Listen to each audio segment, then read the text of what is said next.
certified financial planner, broker, investment broker, enrolled agent, wealth managers, registered investment advisor. All right, guys, what's up? Hope y'all are having a great week. We are back today out in Oakland. No, I'm not going to tell you where I am.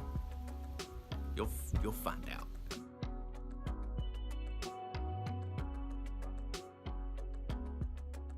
On today's topic, we're going to talk about financial advisors. And you heard in the intro, there's tons of different names for a financial advisor. All right, so your first question is going to be, why do I need a financial advisor?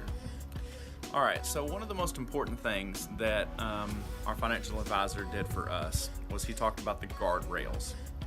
And the guardrails there were several different steps to it. I'm going to list out the top three. The first one was your asset protection, and that includes having proper liability limits on your auto, your home, having an umbrella policy, maxing those out for as much as you can afford right now. I'm going to talk in probably next week's video about liability limits and what you need to have, some basic minimums that you need to have, why you need to have those, and how much the extra liability limits probably would cost.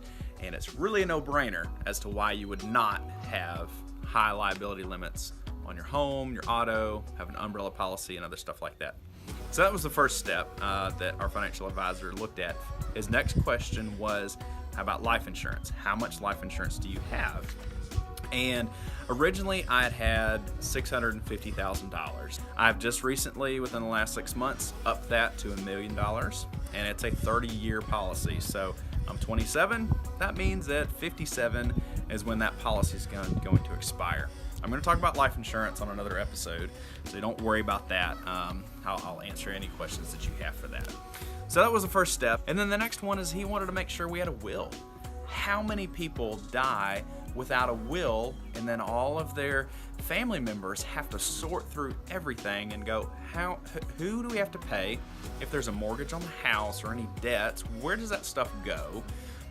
Who's entitled to it? Or do the kids get it? If there's no kids, it just goes, the laundry list goes on and on and on.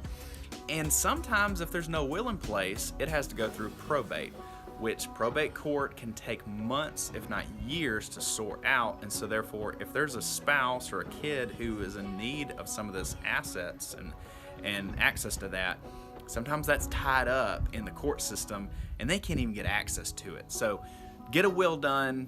You can do it online. It's super cheap. If you have a large, estate, you need to pay an attorney to do it. But if you're just starting out, just go online. This is actually point number 3, was saving 15 to 20% of our income. And he said, I could show you a graph or a spreadsheet of people that get all nitty gritty on trying to, get the most percentage of their investments and stuff like that. We said, focus on saving. And once you save, then we'll talk about, let's make sure that we're maximizing your return on investment.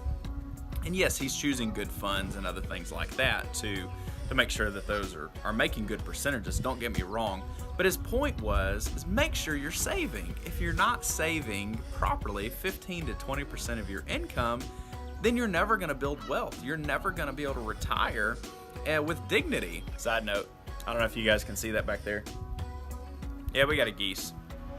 Yeah, he's kind of loud, and I have no clue what the audio sounds like, so I apologize if it's windy and he's in the background squawking. So I've talked about some of the important things that our financial advisor started with. Had some projections. I gave him my income, I gave him our expenses, our debt that we have on our house. That's the only debt that we have right now. I gave him all of my financials, and he was able to plug in all of the stuff into his computer system, and he did some sort of report or some sort of projection called a Monte Cristo. Some people who know the financial industry, they'll know what I'm talking about.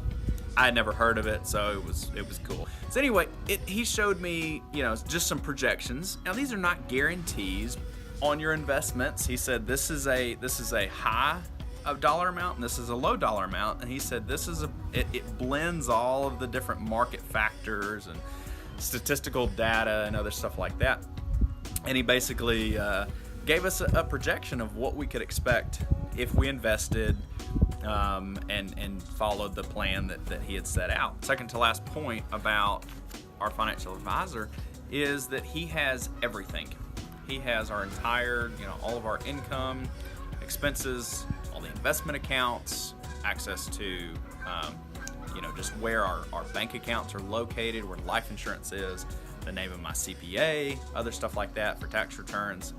So in the event that I would die, all she has to do is just make that one phone call to him, and then he'll be able to take over and take care of all of those things, just to make sure that she's okay. All right, and the last point that we're going to talk about is that my financial advisor is now a partner, and we're able to call him up and say, hey, my truck is getting old. It's time to replace that here in the next couple years. What do you think if we were to buy this, dollar figure of a truck? He's able to go in there and input the number into his calculations and make a suggestion of whether that's a smart decision for us or whether we need to back off a little bit or whether that's going to hurt us, in the long run. So anyway, he's able to look at, the big picture of everything and then make suggestions to us as far as what we need to do. All right, so that's it for me this week. Next week, we're going to talk about life insurance and the importance of it. We're going to debunk some of the myths of it, and answer some commonly asked questions on life insurance. So I hope y'all have a great week. We'll see you next week. Hit all those buttons, the like, the comment, the subscribe, everything that you should do. You shouldn't. Whatever. You don't have to if you don't want to. If you don't want to, don't do it. I dare you. Don't hit the like button. Don't do it. If you hit it, don't do it. All right, so we'll see you next week. Y'all have a good one. Peace, love, and crabs. Joe's Crab Shack. Whatever.